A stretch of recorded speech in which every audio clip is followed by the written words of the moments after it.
can't be right, yeah. I do the same thing I told you that I never would. Told you I changed, even when I knew I never could. Know that I can't find nobody else as good as you. I need you to stay, need you to stay.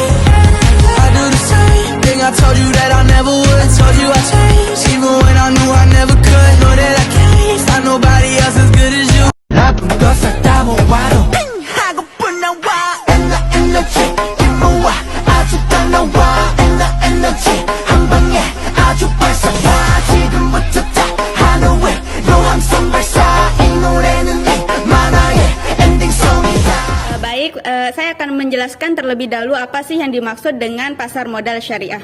Nah, pada prinsipnya, operasional pasar modal syariah sama dengan pasar modal pada umumnya. Hanya saja, perbedaan utamanya terletak pada kriteria efek yang diperdagangkan yang telah dipilih oleh DSN atau Dewan Syariah Nasional sesuai dengan kriteria-kriteria yang telah ditentukan. Nah, selanjutnya yaitu instrumen pada pasar modal syariah. Adapun instrumen pada pasar modal syariah, diantaranya ada saham syariah, sukuk, dan reksadana syariah. Nah, pada kesempatan kali ini kita akan membahas instrumen yang pertama yaitu saham syariah.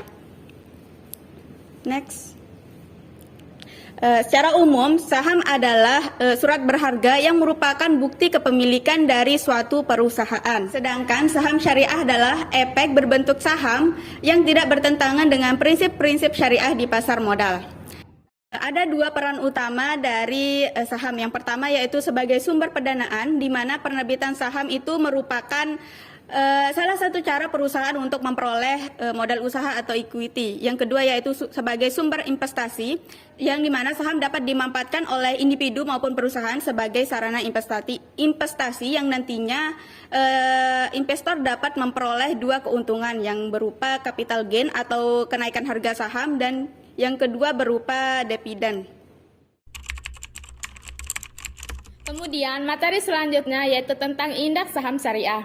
Indeks saham adalah ukuran statistik perubahan gerak harga dari kumpulan saham yang dipilih berdasarkan kriteria tertentu dan digunakan sebagai sarana tujuan investasi. 3 indeks saham syariah yang disusun oleh Bursa Efek Indonesia mengacu pada daftar efek syariah, yang dimana yang pertama, Indeks Saham Syariah Indonesia, yang kedua Jakarta Islamic Index 30, dan yang terakhir Jakarta Islamic Index 70.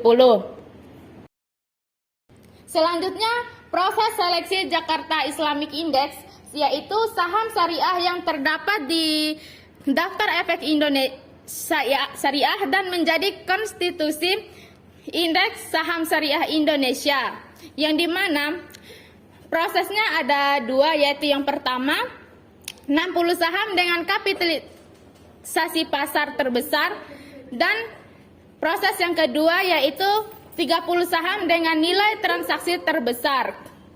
Saham syariah ini masuk ke dalam Jakarta Islamic Index.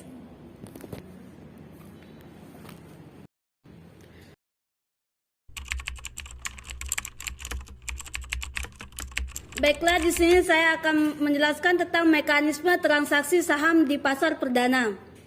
Pasar perdana adalah penjualan perdana efek atau penjualan efek oleh perusahaan yang memberikan efek sebelum efek tersebut dijual melalui bursa efek.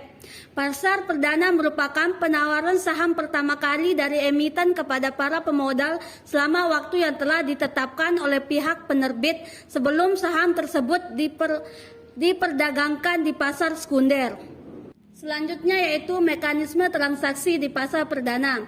Yang pertama yaitu emiten mengajukan pendaftaran ke Bursa Efek Indonesia untuk melakukan IPO. Setelah mengajukan ke Bursa Efek, emiten mengajukan permohonan kepada OJK untuk mendapatkan pernyataan efektif. Setelah mengajukan ke OJK, selanjutnya emiten beserta perusahaan penjamin emisi melakukan penawaran penjualan saham perdana kepada para calon investor.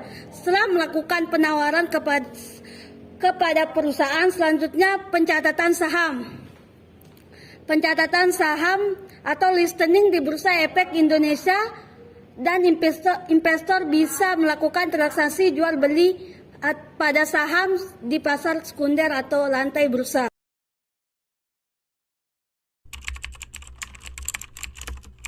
Baik, untuk materi selanjutnya yaitu mekanisme transaksi di pasar sekunder. Pada pasar sekunder, transaksi yang terjadi yaitu antara investor jual dan investor beli. Nah, adapun mekanisme transaksi saham di pasar sekunder yaitu yang pertama, investor melakukan pembukaan rekening efek dan memperoleh kartu acuan kepemilikan sekuritas yang diterbitkan oleh KSEI. Dan yang kedua yaitu investor mempelajari kinerja perusahaan dengan melihat beberapa aspek seperti data-data makroekonomi, laporan keuangan serta prospek bisnis perusahaan. Yang ketiga yaitu investor menghubungi pialang untuk membantu melakukan transaksi beli dan jual saham atau melakukan order beli atau jual melalui sistem. Yang keempat yaitu setelah terjadinya transaksi jual beli saham, investor akan dikirimi bukti saham melalui surat elektronik atau email.